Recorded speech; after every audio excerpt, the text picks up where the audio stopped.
चीन की एक घटना है। बहुत प्रसिद्ध है ये कहानी चीन में। पुराने चाइना में एक व्यक्ति रहता था जो संन्यास्त हो जाना चाहता था, बस खो जाना चाहता था। एक दिन वह अपने गुरु के पास गया। गुरु के सामने सन्यासी होने की इच्छा जताई।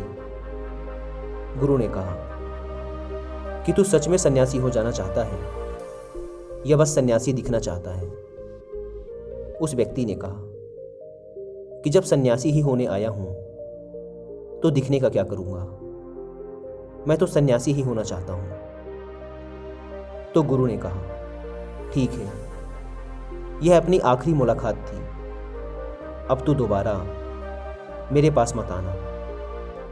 जब जरूरत होगी तब मैं खुद तेरे पास आ जाऊंगा। इस आश्रम में 500 सन्यासी हैं। उन 500 सन्यासियों के लिए तुझे चावल कूटने का काम करना है। ऐसा कहा जाता है कि वह सन्यासी अगले 12 वर्षों तक चौखट के पीछे एक हल्के अंधेरे से कमरे में बस चावल ही कूटता रहा। 500 सन्यासी थे उस आश्रम में।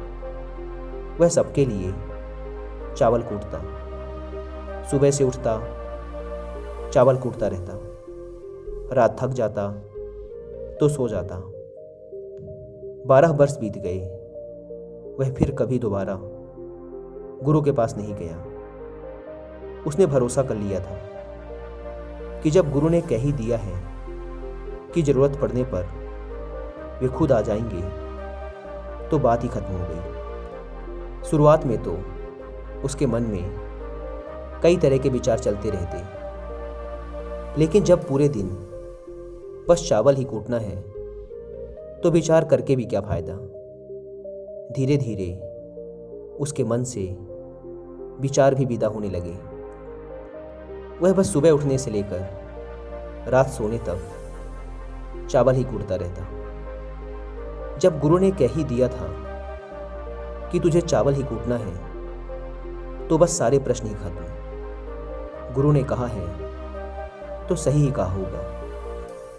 12 वर्षों तक चावल कूटते कूटते उसके मन में विचार आने ही बंद हो गए।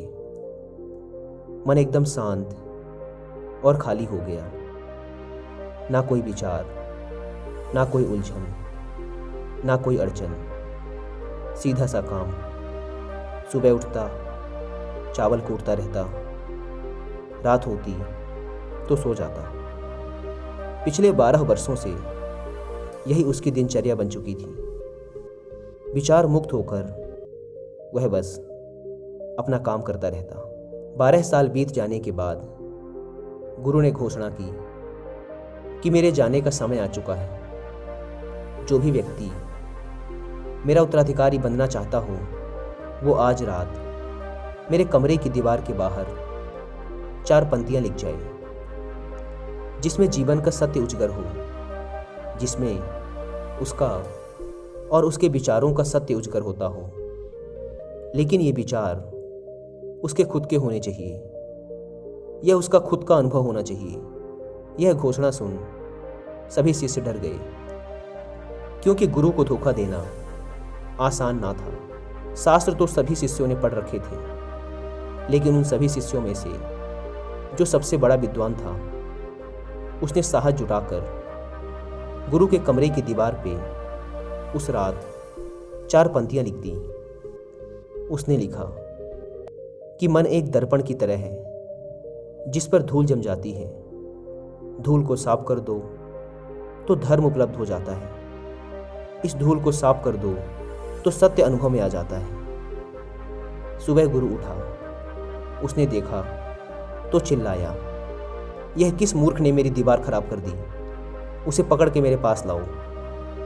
पर वह विद्वान तो लिखकर रात ही भाग गया था। वह डरा हुआ था, क्योंकि यह पंक्तियां उसकी नहीं थी। उसने एक बड़े शास्त्र से इन पंक्तियों को चोरी किया था। इसमें उसका खुद का अनुभव ना था।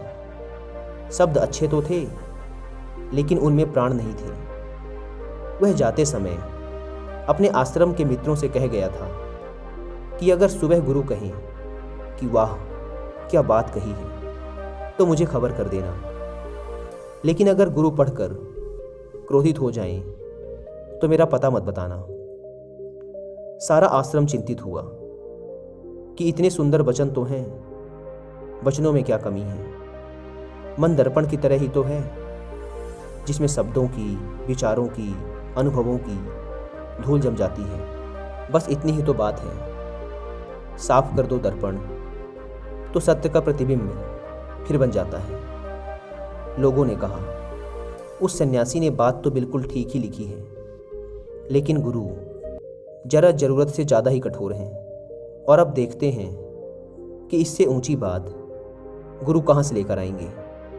ऐसी ही बातें पूरे आश्रम में चल रही थी। पूरा आश्रम गर्म था इस एक बात को लेकर। ऐसे ही 4 सन्यासी ये बात करते हुए उस चावल कूटने वाले के पास से जा रहे थे। उसने भी उन चारों की बात सुनी।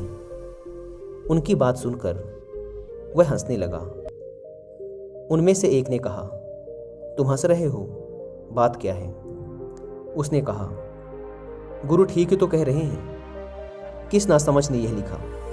यह सुन वह चारों सन्यासी चौंके और फिर बोले, तू पिछले 12 वर्षों से चावल ही कूट रहा है और हम शास्त्रों पर सर पटक पटक कर मर गए, तो अब तू बताएगा कि क्या सही है और क्या गलत। उनमें से एक ने कहा, तो क्या तू लिख सकता है इससे बेहतर कोई वचन? उसने कहा, पिछले 12 वर्षों से चावल कूटते कूटते लिखना तो मैं भूल ही गया हूँ, लेकिन बोल सकता हूँ अगर कोई लिख दे तो। लेकिन एक बात याद रहे, उत्तराधिकारी बनने की मेरी कोई इच्छा नहीं है। अगर इस लिखने की वजह से मुझे उत्तराधिकारी बनना पड़े तो मैंने कान पकड़े, मुझे लिखवाना भी नहीं है। फिर उन चारों ने कहा, अरे तू बोल, हम लिख देते हैं। उसने लिखवाया। कहा, लिख दो जाकर। कैसा दर्पण कैसी धूल, ना कोई दर्पण ना कोई धूल, जो इसे जान लेता है धर्म को उपलब्ध हो जाता है, सत्य को उपलब्ध हो जाता है। आधी रात को गुरु उस चावल कूटने वाले के पास आए और कहा, अब तू यहां से भाग जा, वरना ये 500 तुझे मार डालेंगे। ये मेरा चोगा ले, तू मेरा उत्तराधिकारी बनना चाहे या ना बनना चाहे, इससे कोई फर्क नहीं पड़ता। तू मेरा उत्तराधिकारी है, मैंने तुझे ही अपना उत्तराधिकारी मान लिया। लेकिन अब तू इस आश्रम से भाग जा, क्योंकि ये तुझे जीने ना देंगे। ये सब बर्दाश्त नहीं कर पाएंगे कि एक चावल कूटने वाला सत्य को उपलब्ध हो गया, आत्मज्ञान को उपलब्ध हो गया, और ये शास्त्रों पर सर पीटते रह गए। इसलिए तू यहां से चला जा। यह कहानी यहीं समाप्त होती है। विचार शून्यता के संदर्भ में एक बार गौतम बुद्ध ने भी अपने एक शिष्य मौलिकपुत्र से कहा था कि जिस दिन तुम्हारे दिमाग में विचार उठने बंद हो जाएंगे, उस दिन तुम सत्य का अनुभव करोगे, तुम खुद को, इस ब्रह्मांड को समझ पाओगे, और यही बुद्धत्व प्राप्ति का पहला कदम है।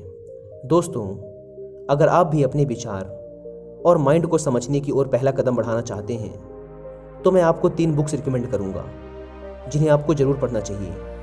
जिसमें पहली बुक है बुद्धास ब्रेन, दूसरी बुक है the monk who sold his Ferrari, और तीसरी बुक है brain rules.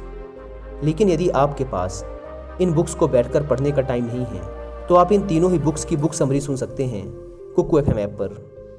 Kuku FM India का लीडिंग ऑडियो बुक प्लेटफॉर्म है, जहां पर आप अपने पसंद